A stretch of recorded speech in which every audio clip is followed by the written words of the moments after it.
Si me permiten, señores miembros de nuestro Congreso, de la Cámara de Diputados y específicamente de las comisiones que se han mostrado interesados en conocer un poco lo que es este tema de la tarifa, la definición de la tarifa para el año 2003, sus efectos, digo yo, un poco extrapolando sobre nuestra realidad económica, sobre los intereses de nuestro país, entendiéndose entonces nuestro país, el Estado paraguayo y la ANDE.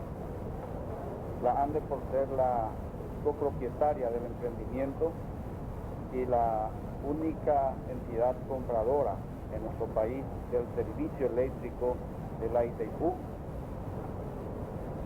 conforme determina el tratado, y el Estado paraguayo por ser el beneficiado especial en su carácter de alta parte, una de las altas partes contratantes, como bien lo define el tratado, ¿no es cierto?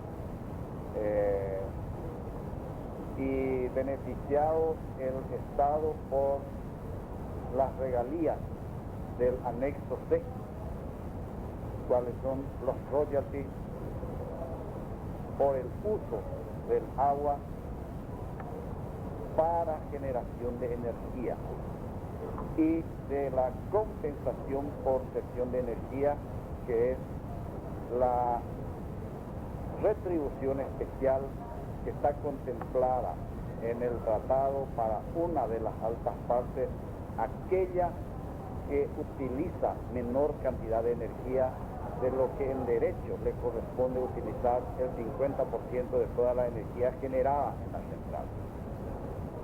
Bueno, entonces hemos conversado en algunas oportunidades con algunos de los señores diputados aquí presentes y otros de otras comisiones también, y les hemos manifestado personalmente yo y los directores que participan directamente en este tema, el director técnico, los cuales el director técnico, el ingeniero Terme, me acompaña aquí, y el director financiero, el ingeniero Taboada, que estaba previsto que me acompañara, pero yo vine de una reunión en el Ministerio de Obras Públicas y quedó participando, siguiendo a participar el ingeniero Taboada, y particularmente me acompaña también el ingeniero Valdés, que es el gerente responsable por la contabilización y comercialización del servicio de electricidad de Itaipú, y el ingeniero Hugo Olivera, que es nuestro asesor de comunicación social, es el que entra en contacto aquí con el responsable por la comisión.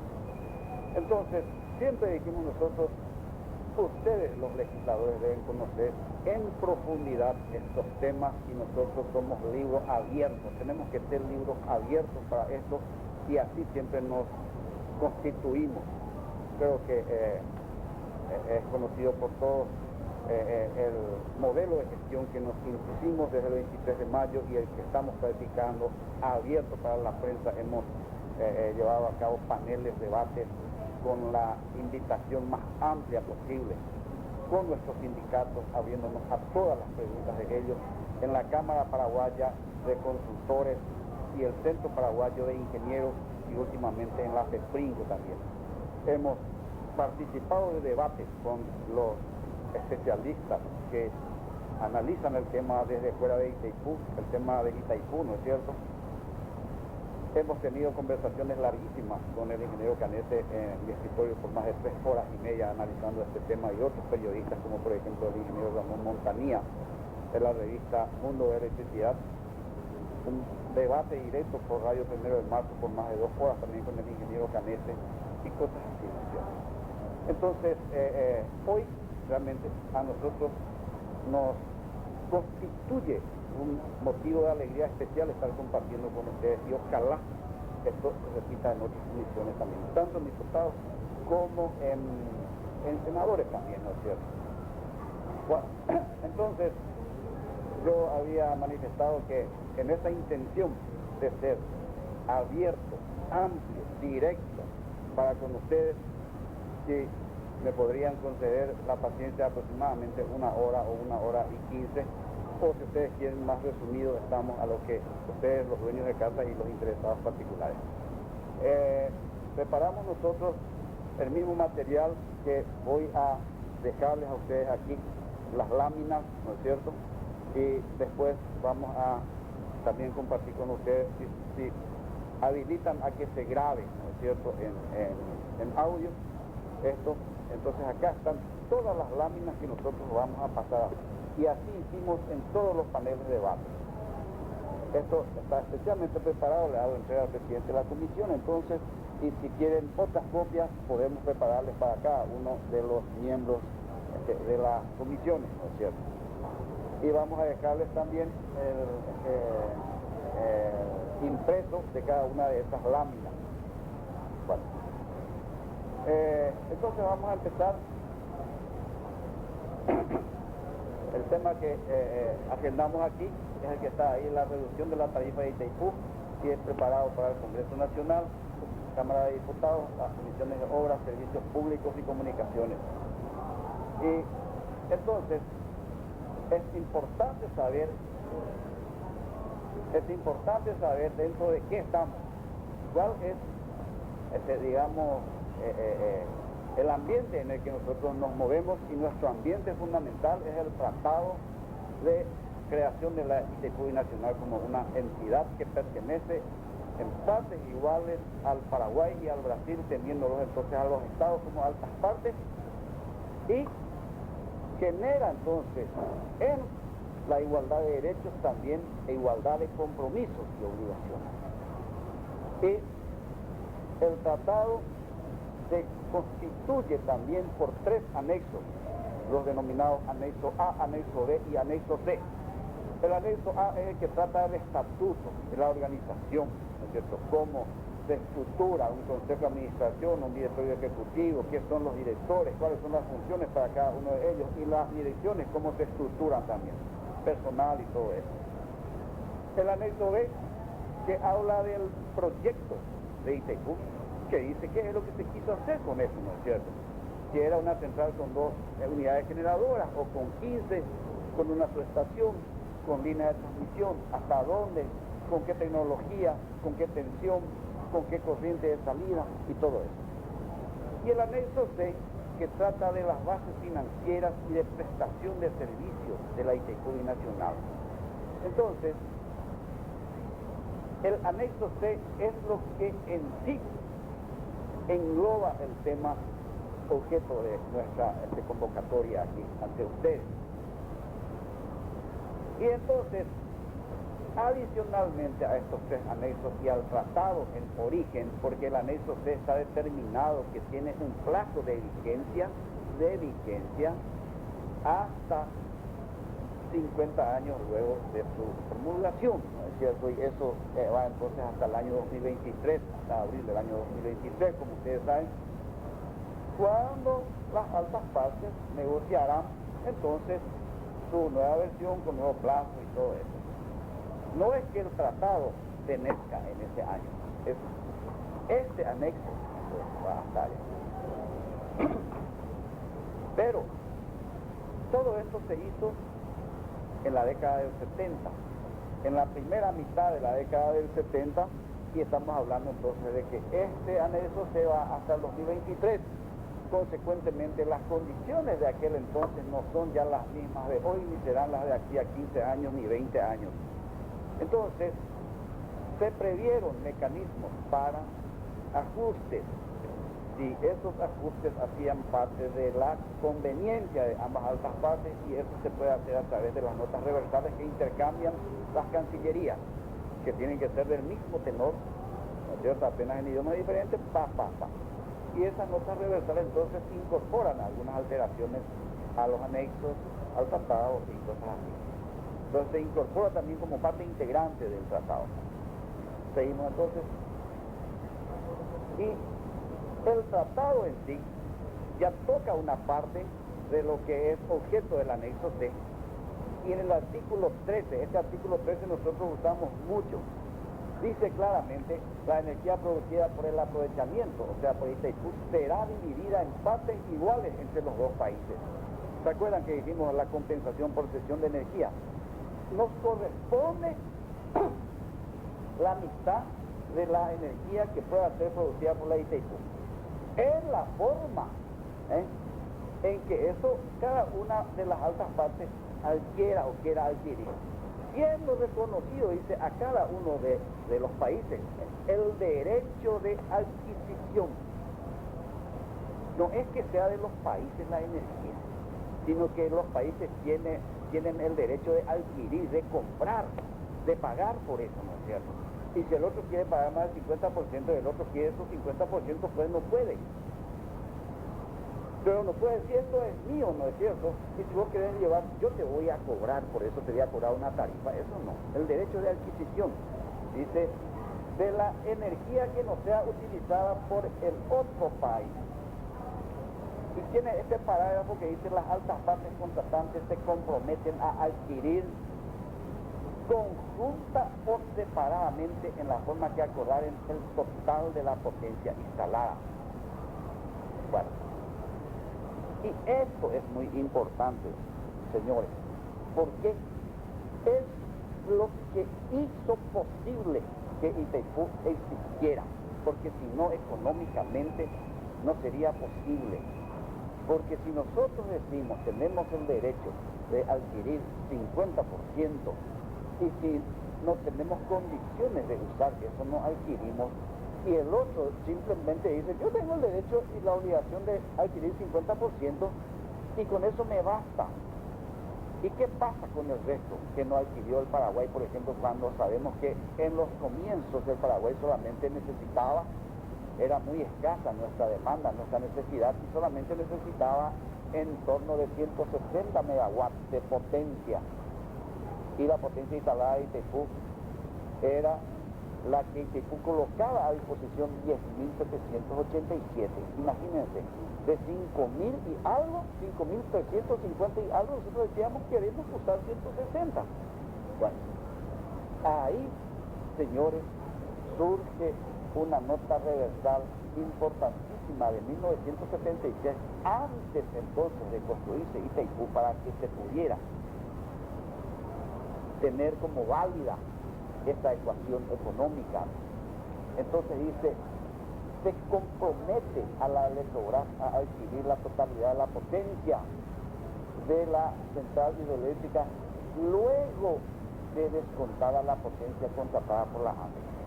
O sea, en términos simples, señores, de 10.787 dividido 2, 5.000 y algo, Brasil y Paraguay, pero se le compromete al Brasil a adquirir esos 4.000 y pico o 5.000 y pico que el Paraguay no estaba utilizando. O sea, se le comprometía a la Electrobras a adquirir casi el 98% de lo que la Itaipú decía, yo voy a producir tanto. Y Itaipú tiene el derecho de definir cuánto va a producir. Entonces, esto es muy importante, al cual vamos a volver más tarde. Seguid, por favor. Después entramos para interpretar el contenido del anexo C, las definiciones, habla de lo que es la potencia instalada, que es simplemente lo que dice nuestro anexo B, que Itaipú deberá contar con 18 unidades de 700 megawatts de potencia cada una, y eso por 18 da 12.600, que es un valor por todos conocido, ¿no es cierto? Y ahí habla de la potencia contratada, que es la potencia medida en kilowatts, que la Itaipú pondrá en carácter permanente. Y aquí, señores, nosotros colocamos para llamar la atención carácter permanente, dice, a disposición de la entidad compradora durante los periodos de tiempo y en las condiciones de los respectivos contratos. Va, es la carácter permanente. Puede ser un día, puede ser una hora o puede ser un año. Y aquí aparece otro concepto como definición oficial: lapso de operación y facturación el mes calendario. O sea, para nosotros una potencia en carácter permanente que Itaipú debe colocar a disposición de la entidad compradora es una potencia que en cualquiera o en todas las 744 horas que tiene un mes 31 días o 720 horas que tiene uno de 30 días o menos si es 28, sí, la entidad compradora solicita y Itaipu le tiene que poner esa potencia por la cual pagó. Probablemente en varias horas del día no solicite, pero que me han tocado de su vez o llevaré como ya y de manera muy clara. Cada uno de nosotros sabemos que no usamos la misma energía a las 9 de la noche que a las 3 de la madrugada. A las 3 de la madrugada usamos casi un tercio. Pero en cualquier hora que la ANDE o la electoral le pida a Itaipu, Itaipu tiene que colocarle esa potencia. Y si no le coloca, entonces le hace el descuento por los 30 días del mes, le descuenta esa potencia. Es muy importante este concepto porque se interpreta así orientadamente de que entonces Itaipu tendría que haber colocado más potencia a disposición, ¿no es cierto? Y no puede vender la potencia que no puede garantizar que coloque a disposición de las entidades compradoras las 744 horas. O si queremos eso, llevar al año las 8.760 horas del año. Seguimos, por favor. Y aquí en la anexión usted también habla de las condiciones de abastecimiento, que es la forma como entonces se va a entregar esa energía. O sea que nosotros lo que decimos es la Itaipu o vendea servicio eléctrico de electricidad de Itaipu. Nosotros en nuestras casas pagamos energía, pero Itaipu no vende energía, Itaipu vende potencia. Definido aquí el tratado y dice la división, acá se define eso, en partes iguales de la energía establecida en el artículo 13 que dijimos que correspondía en partes iguales, será efectuada por medio de la división de la potencia instalada en la central. Y acá dice otra vez que cada entidad tiene el derecho de utilizar la energía que pueda ser producida por la potencia por ella contratada. O sea, ella paga por una potencia y si nosotros necesitamos un bolígrafo, vemos por ejemplo, esto es el mes y esto es un eje de potencia y la ANDE compra 700 y consecuentemente por los 30 días del mes o consecuentemente las 24 horas del día. Y en el día, ¿qué ocurre? La ANDE utiliza estas potencias. Entonces, no usa toda la energía es el área. Cuando el kilowatt se le multiplica a la hora por cuántas horas se utiliza, kilowatt hora de energía. Entonces esto que está aquí es la energía. Esta línea en cada instante es la potencia. Esto se mide en kilowatt o megawatt y esto es horas, ¿no es cierto? Esta área se mide en kilowatt hora. Pero lo que la ANDE compra, igual que la Electrobras, es esto por un mes. Entonces nuestra tarifa es kilowatt mes. Esa es la tarifa. Dólares por kilowatt mes. Entonces dice, cada entidad compradora puede utilizar la energía que pueda ser producida por esta potencia conforme ella quiera. Acá no necesitó las 2 de la madrugada, aquí es 0 horas, las 2 de la madrugada y no pidió. Y acá necesitó su potencia contratada y que tú le tuvo que dar. Si queda entendido, dice que cada entidad podrá utilizar dicha potencia por ella contratada durante el tiempo que le conviniere, dentro del lapso de operación. Porque hay una realidad concreta. En el año, la Itaipu vende esta potencia. De las 18 máquinas da esta potencia. Y esta potencia por el tiempo, por 8.760 horas, esta área 10.787 por este valor me da 94.494 gigawatt hora en el año. Y Itaipu no puede, no tiene agua. Pero apuesta a vender esto porque sabe que de madrugada no se lleva y el agua está ahorrando ahí. Entonces lo que Itaipu puede producir es aproximadamente esto. Y eso si nosotros traemos aquí al día, en el día a día, la ANDE tiene que saber entonces que esto que nos está produciendo aquí le da la garantía de que pueda pedir esto, ¿no es cierto? O de repente también la ITQ le dice, yo aparte de la potencia que te vendo, más adelante vamos a decir a eso. Entonces, te digo cuánto nomás de esta área puedes llevar. Y ese es un derecho de ITQ consagrado en el tratado. Exactamente por esto, porque si uno sabe que no puede, si le piden todas las horas de cada día del año, sus entidades compradoras, y no tienen como darle. Hay por decirlo. Entonces, seguimos, por favor.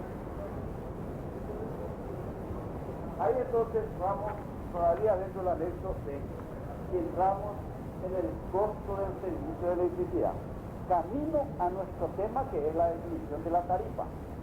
Porque el anexo C dice que la ITQ no tiene que evitar lucros.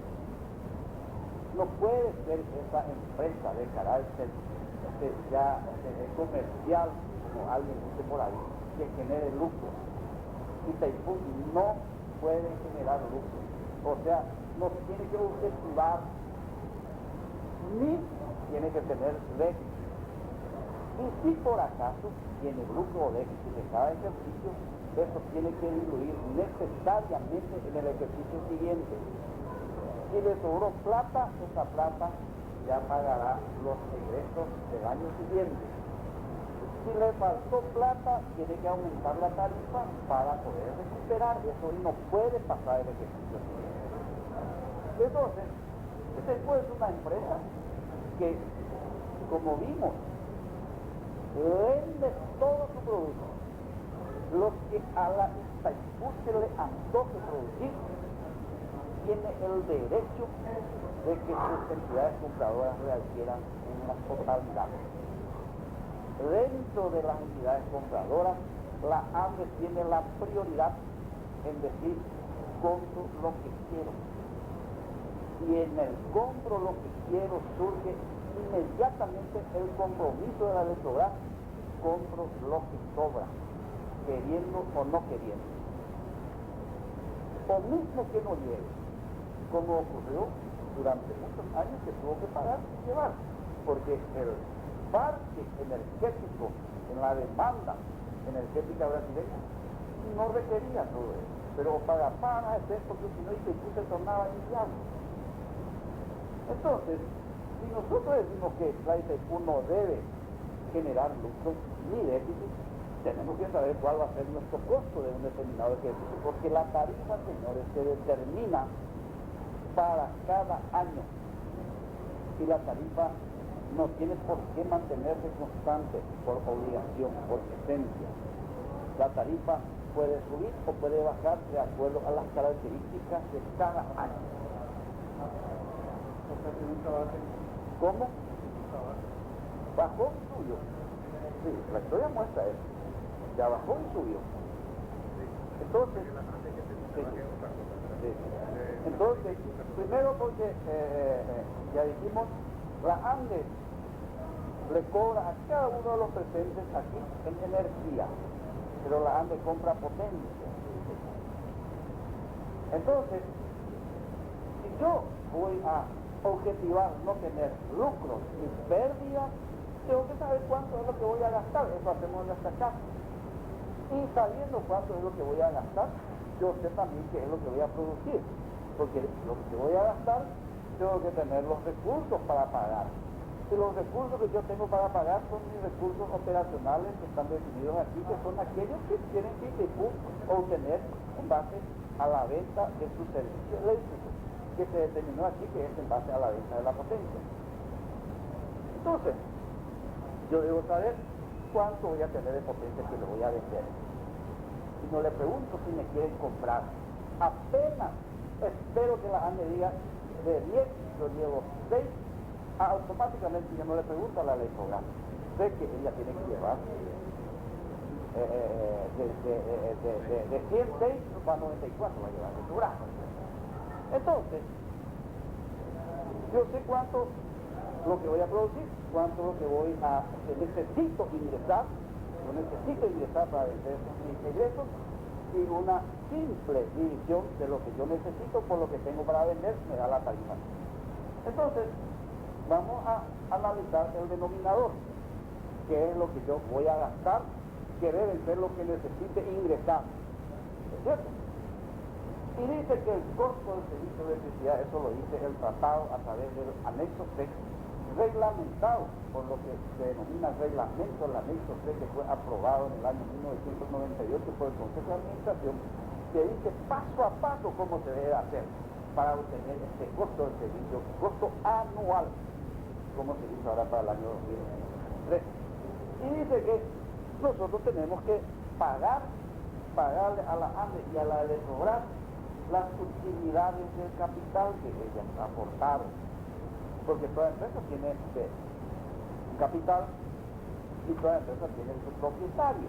En este caso, el tratado fue firmado por los gobiernos en caracteres altas partes, pero las propietarias de la IPQ son la ANDE y la Electrobras. Hay fuera copropietarias, partes iguales. Por eso se definió un capital simbólico. Yo digo simbólico, ¿a quién se era la simbólico? Porque en la idea de capital de la alcaldía fue que ya por la institución y ahí sacó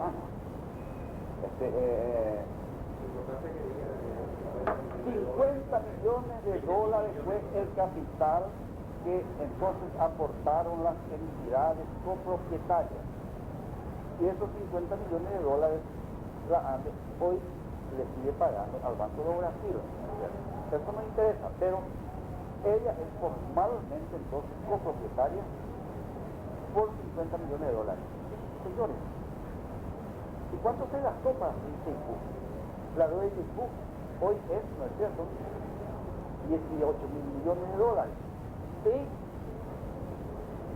Entonces dice el tratado que las obras de inversión de la IPQ deberán ser ejecutadas rigurosamente con recursos provenientes de A o B origen. A, los orígenes, los recursos provenientes de las altas partes. Si el gobierno paraguayo, que el gobierno brasileño deciden entonces aportar ahí se llamó a través, o mediante la captación de créditos del mercado financiero. Y la captación del recurso del mercado financiero fue lo prioritario haciendo, lo fundamental. Todas las inversiones de recursos se hicieron mediante créditos para una serie de cosas. Entonces, sobre eso, la IPQ le paga a la ANDE y a la Electrobras en partes iguales, porque ellas cada una van con 50 millones de dólares, les pagan, ¿no es cierto?, el 6%. El 6%, acá 12% total, pero como es en partes iguales, el 6% de este capital de 100 millones de dólares. Pero, señores, esta integración del capital se hizo al comienzo de IPQ. Y los dólares de aquella época ya no son los mismos en poder adquisitivo de este año. Entonces, eso va a tener su reajuste que vamos a ver después. En el concepto, entonces, se paga un 12% sobre el capital de pasos iguales para cada una de las entidades copropietarias. Anualmente se paga mensualmente, pues tú sabes que el valor final es indeterminado. ¿Va? Esto es, bueno, los valores vamos a ver después. El 2 y el 3 se refieren a cómo se hizo la IPQ entonces, mayoritariamente. El dinero prestado de afuera. Y yo tengo un préstamo, yo tengo que amortizar. Y tengo que pagar el costo de las cargas financieras. Entonces, aquí yo tengo el mayor componente del costo del servicio de electricidad. Este año es el 70 y tantos %. Después tengo lo que me define como beneficio para los países los royalties. Y los royalties es lo que algunos dicen de turistas, porque estoy con el vertedero abierto y en esa vista maravillosa de IPQ, el agua pasando por el vertedero es exactamente el agua que a mí no me está generando royalties. porque nos hace la turbina, no se transforma la energía del agua en energía eléctrica. Entonces, esto se paga también en partes iguales y se paga en base a lo que dice concretamente el tratado en su anexo C. Y dice, se debe pagar a razón de tantos dólares por cada unidad de energía. Y si queremos decir, en los valores que están ahí, se determinó la unidad de energía, megawatt hora, por ejemplo, ¿verdad? Por cada unidad de energía generada, los casar de la turbina. Entonces, en partes iguales, no interesa si el Paraguay consumió tanto y el Brasil tanto. Los resarcimientos por las cargas de administración y supervisión. El ingeniero Saruy, él participó muy activamente en el tema igual comienzo, después como consejero, y sabe que la ANDE como copropietaria y Electrobras como copropietaria tiene un tiempo que le dedica a Itaipú también. Entonces estamos hablando de cargas de administración y supervisión. Yo si voy a hacer un proceso de enajenación tengo que tener un parecer por el CIR, nomás, ¿no es cierto? Un parecer favorable de la ANDE, y la ANDE tiene su gente que analiza el tema y que acompaña el tema de Itaipú. Entonces, esto también se paga en partes iguales a la ANDE y a la Electrobras. El presidente de la ANDE Es miembro del Consejo también, una serie de cosas, ¿no es cierto? Hay colegiados donde participan desde el director técnico, o sea, gerente técnico de la ANDE, a varios otros técnicos de la misma. Entonces, esto también, señores, se paga a sí mismo, como se pagan los royalties en partes iguales para las entidades copropietarias de cada país, ANDE y Electrobras. ¿En función a qué? A un valor que está definido también en el anexo C, en función a cuánta agua se utilizó para generar energía eléctrica, y no a agua que pasó por el vertedero también. En partes iguales también. Y señores, acá tenemos los gastos de explotación. Bueno, ¿cuánto cuesta hacer mantenimiento? ¿Cuánto cuesta hacer el transporte? ¿Cuánto cuesta hacer los seguros de la entidad personal y todo eso? Reposición de desgaste, gasto de explotación. Y ahí nosotros completamos todos los ítems que realmente representan egresos por algo que se necesitó hacer y pagar por hacer, o pagar derechos que nacen de la propia esencia de la actividad. Pero tenemos un ítem 7, jamás era ítem 7, dice saldo de la cuenta de explotación del ejercicio anterior. Y ahí es exactamente donde nosotros tenemos que volver a aquello que es esencial para la definición de Itaipú no debe dar lucros ni pérdidas. Entonces esto se trata de valores económicos si hubo superávit o déficit. Si por alguna razón yo tuve en el año compromisos que no preví, pero que ineludiblemente se va a pagar, por decir, sale el caso del mundo, yo no preví, tengo que pagar, bueno, a pagar, amigos, las instancias judiciales, en definitiva, yo no puedo decir no puedo pagar porque uno tiene, ¿no es cierto? Entonces, vas a pagar seguramente y vas a tener que recaudar el año próximo, cosas así. O si estaba previsto pagar algo y no se pagó, entonces económicamente no se realizó. Y eso entonces se tiene que diluir necesariamente en el ejercicio siguiente. ¿Por qué? Si a mí me sobró recursos que yo ingresé y no gasté, entonces no voy a guardar, y que uno puede guardar, entonces ya se constituye en lucro. Para que no se constituya en lucro tiene que devolverle entonces a ese que pagó de más. Y entonces consecuentemente dice, a mí me sobró 100 millones de dólares, ya no necesito pagar eso el año próximo y deduzco de mis egresos totales, les resto a mis egresos totales. Entonces ese es el componente que regula eso. Sí, ingeniero. ¿Cuál es el comportamiento de los últimos años en ese sentido?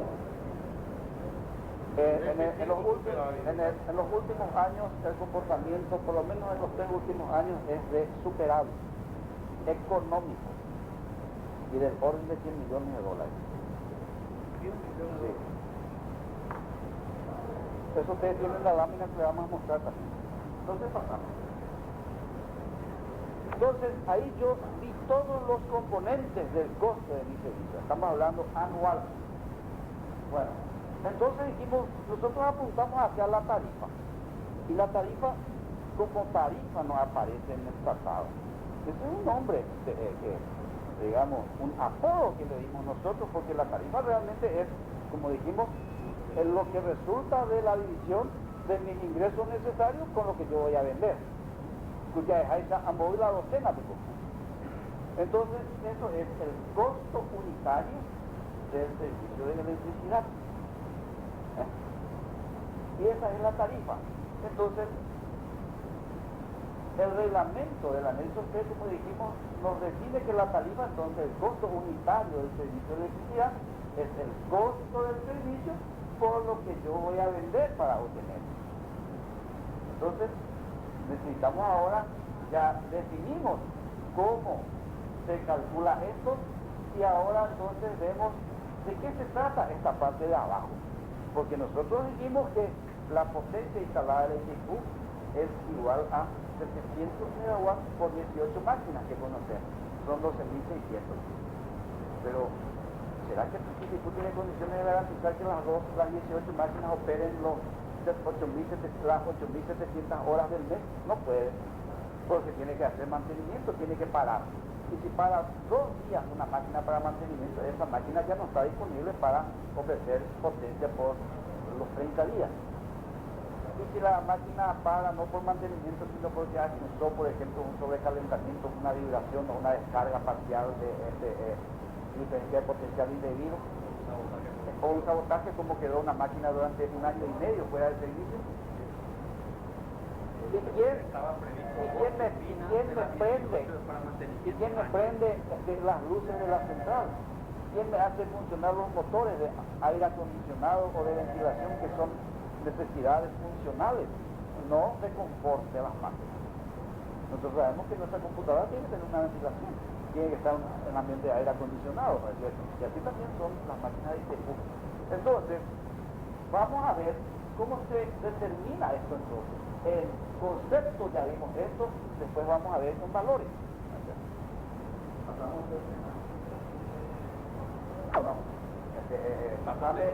la potencia, la determinación de la potencia. Ahí está. ¿Cómo se determina la potencia disponible?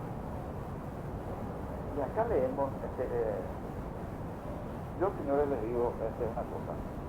Yo soy campesino, que nosotros aprendimos a expresar nuestras ideas en guaraní, y de repente cuando me entusiasmo quiero sacar allá de fondo, hay pura guaraní, ¿no es cierto?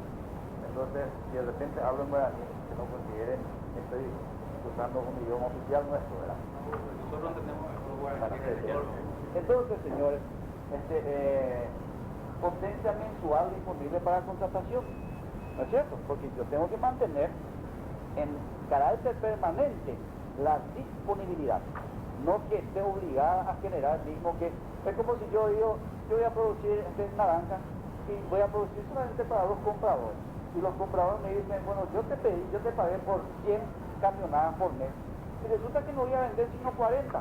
Y el comprador no me obliga a mí a producir las 100 y estar tirando las naranjas podridas, ¿no es cierto? Y eso en energía no se puede hacer.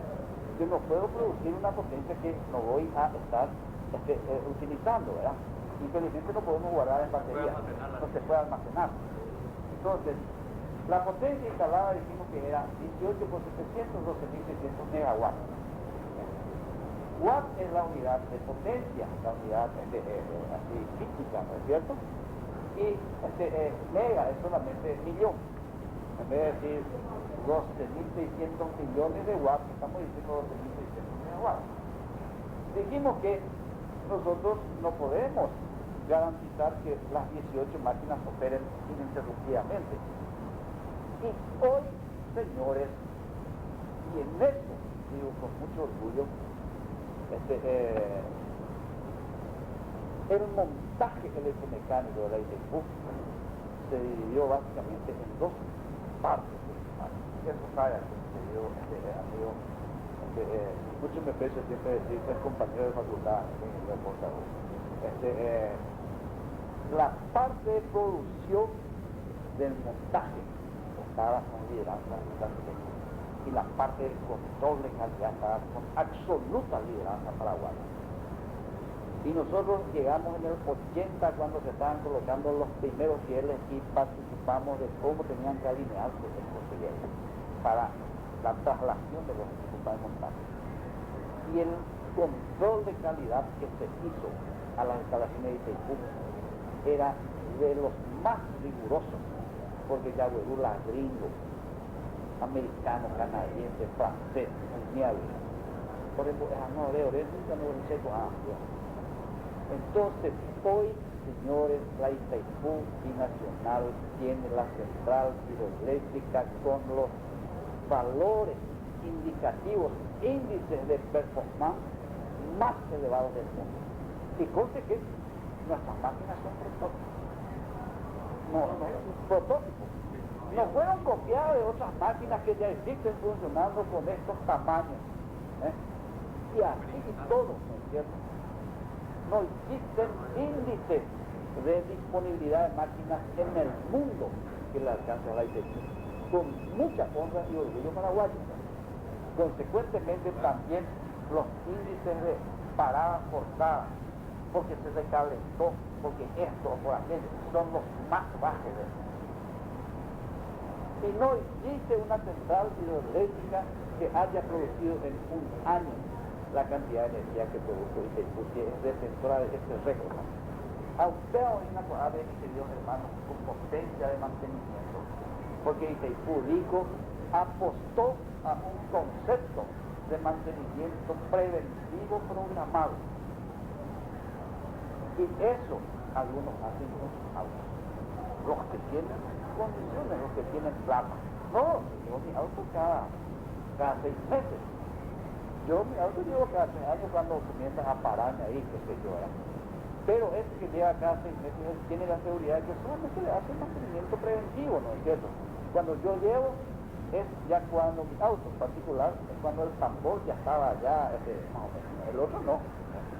Itaipú apostó por el mantenimiento preventivo programado y para su unidad generadora, mismo que ella esté funcionando así, excelentemente. Ahí se cada año aparará allá por mantenimiento preventivo en 18 máquinas. El total de mis máquinas yo tengo que parar. Y tengo intervenciones que me duran, por ejemplo, de 10 días, 12 días, 15 días. Hago funcionar por ahora y abrir a la pepito para eso bajar, para coordinar residuos, para. ¿No es cierto? Eso hace la IPI. Y consecuentemente es 2 unidades para mensualmente. No para 30 días. Pero una que para siquiera 8 días ya no puede generar los 30 días y descuenta eso. Entonces acá ya me descuenta 1.400 de esto. Y yo dije que también necesito prender mis luces, mis motores, todo esto lleva. Entonces consumo una parte de lo que la propia instalación está produciendo. Es como si yo tuviese una fábrica de alcohol. Y gran parte de mis instalaciones funcionan al alcohol. Yo no voy a salir a comprar de afuera alcohol para hacer funcionar mi instalación, voy a usar lo que yo ya produzco, ¿no es cierto? Entonces, y tenemos esta otra parte que es la reserva de potencia operativa, que es un compromiso que toda central generadora de energía tiene con el sistema al cual se debe. ¿No es cierto? ¿Y cuáles son los sistemas a los cuales nosotros nos debemos en Itaipú? El sector eléctrico paraguayo y el sector eléctrico brasileño. Entonces, dice esto que si de repente me sale la ANDE con sus máquinas de 200 megawatts, yo como Itaipú tengo que tener condiciones de contribuir rápidamente para solucionar este problema a la ANDE para que eso no me genere entonces disturbio en la atención del sector eléctrico paraguayo. O darle así intempestivamente una máquina y eso, esa menor potencia del sistema me genera desequilibrio en la frecuencia y ahí se van al tacho una serie de dispositivos. Entonces para eso es una contribución formal en todo sistema que cada central contribuya con una parte de su generación en base a lo que produce. Y en esto está proporcionalmente 59 megawatts para la Andes y el resto para la electora. Está ahí una potencia disponible, sale una máquina y de esto se tiene que entonces apreciar. Consecuentemente, yo de esto, el resto de esto, me queda esto. Esto es lo que Itaipú dice. Itaipú define que al definir potencia disponible para contratación se constituye obligatoriamente en potencia contratada. Y ahí surge el otro paso que ya vimos. De esto dice la ANE, si ya la computadora de fuera ahí, ANE egipcia, no le van a tomar y eso ANE. Que le sobran automáticamente pagar. Por lo menos ya pagan. Si llegó, si no llegó, no hay vuelo. Esa es la esencia. No está reversable por medio que Dios sea parte de la ANE. Entonces acá tenemos nosotros, y el 1786, este es lo que yo voy a hacer mi denominador para el descanso. Ahora pasamos otra vez a los valores entonces del costo. Estos valores anteriores. Acá. Nosotros vimos utilidad de capital, las cargas financieras, después en la otra hoja. Y acá pasamos a definir entonces los valores. Dijimos 34 millones de dólares, 34.300.000, la mitad para la ANDES, la mitad para la electora. Y acá dice, ¿cómo se determina? El 12% de 50 millones más 50 millones. Pero estos 100 millones fueron aportados en la década del 70, ¿no es cierto? 75. ¿Cuánto vale eso hoy día? Y el tratado dice que para estos valores, sean para las utilidades de capital, sean para los royalties, ¿no es cierto?, el dólar tiene que mantener su valor.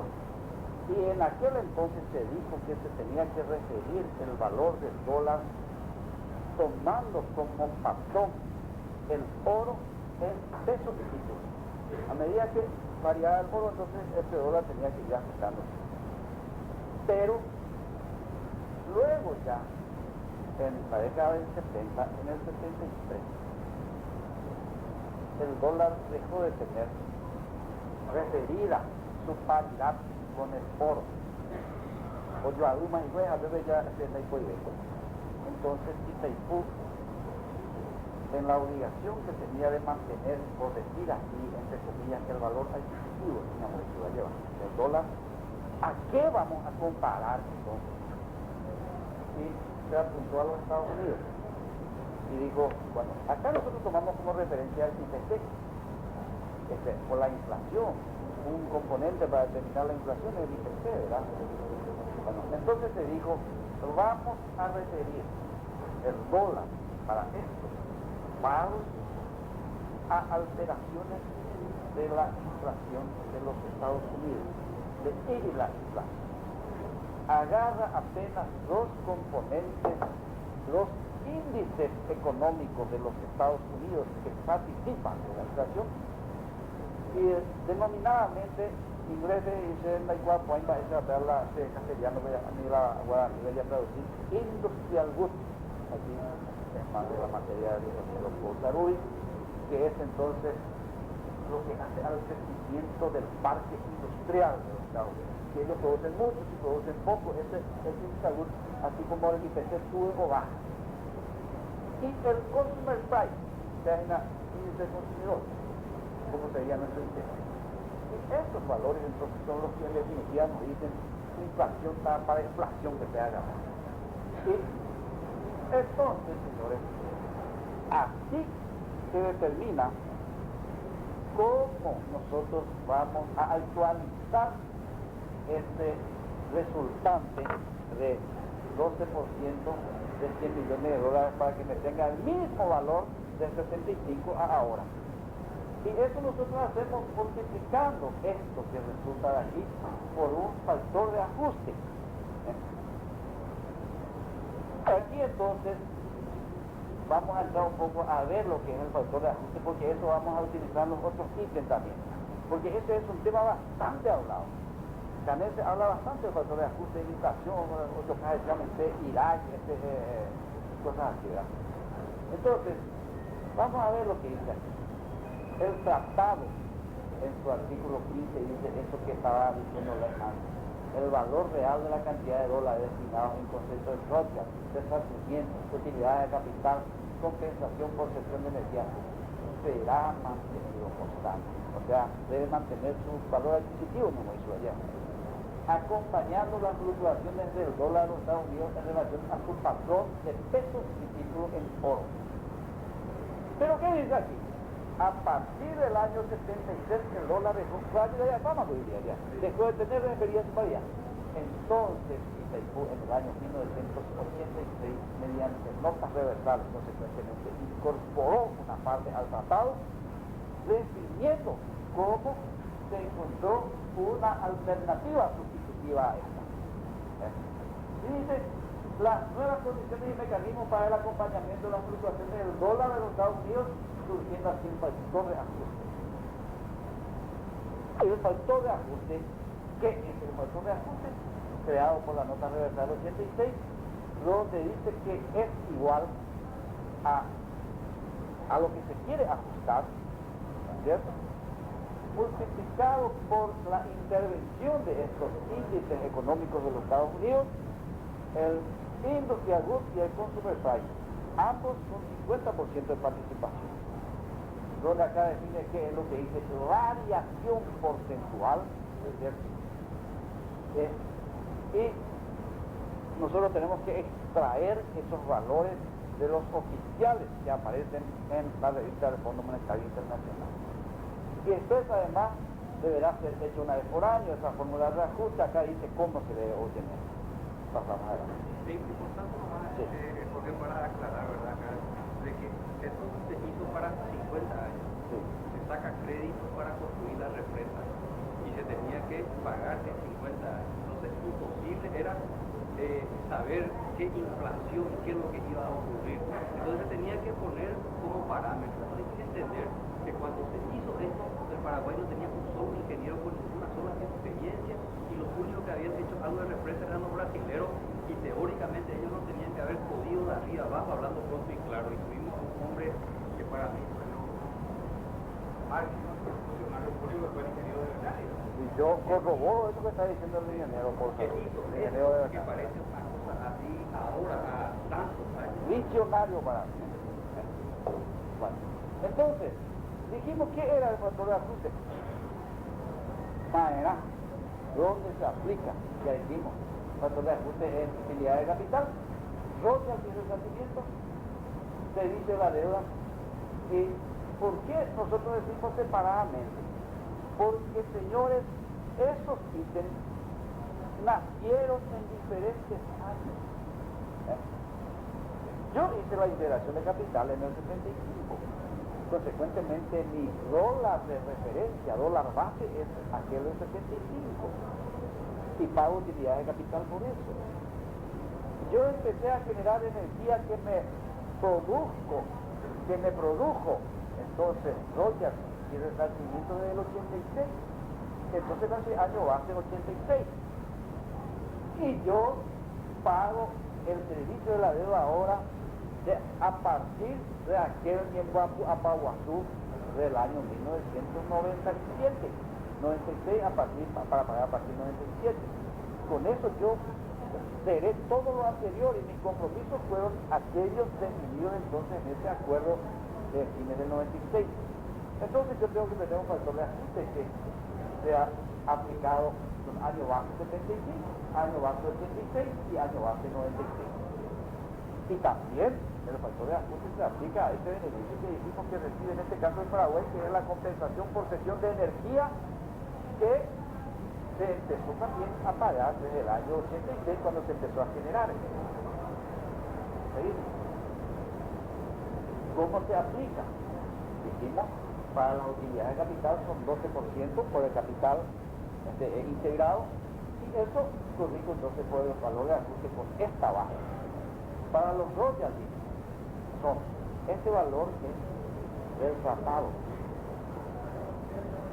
No tiene ninguna participación de la tarifa ni de este año, ni el año pasado, ni del 2023. Fue tratado de ir por cada unidad de energía generada, por cada megawatt generado. Yo pude también colocar aquí, por ejemplo, 2,6 por megawatt, ¿no es cierto? Y eso tengo que corregir. ¿Desde cuándo? Desde el 86, cuando empecé a generar, ¿no es cierto? Sí, señor. Resarcimiento, 200. Vean mis ideas, ¿no es cierto? Pero estos valores son iguales. Y también corriendo por el mismo factor de ajuste. Gestión de energía, ¿desde qué año? Desde 1986 también. Y yo pago con otro factor, entonces, que acá eran 2.600, 200 y 1.200. Y pago el servicio de la deuda.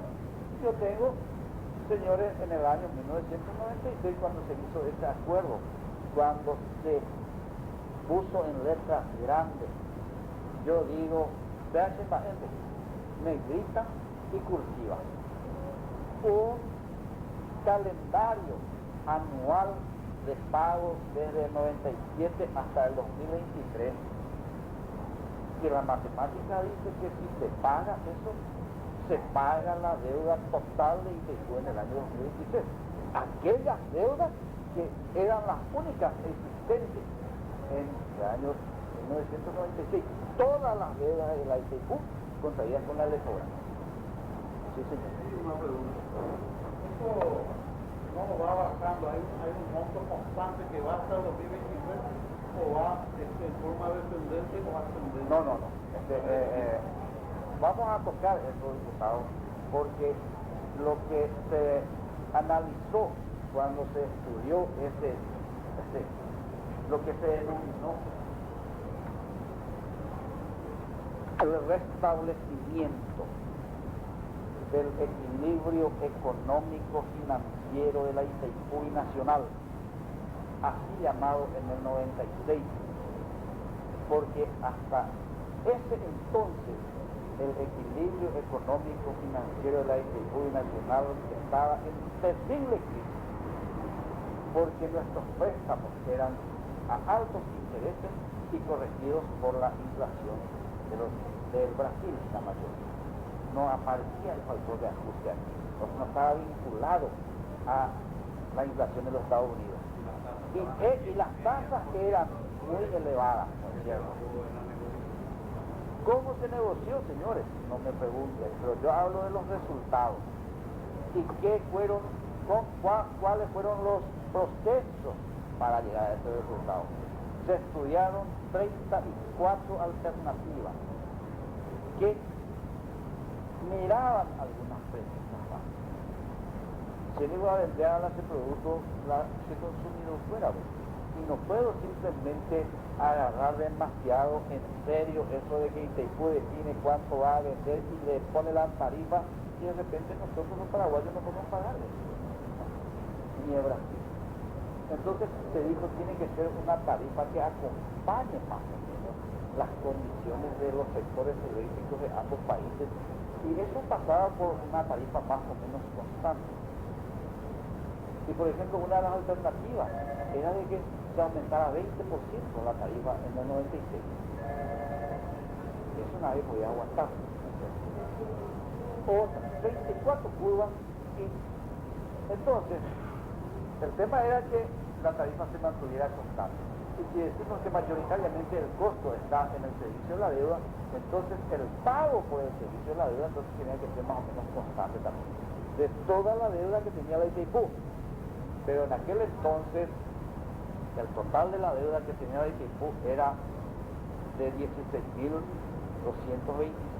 millones de dólares, de los cuales 2.800 millones de dólares era con otras entidades.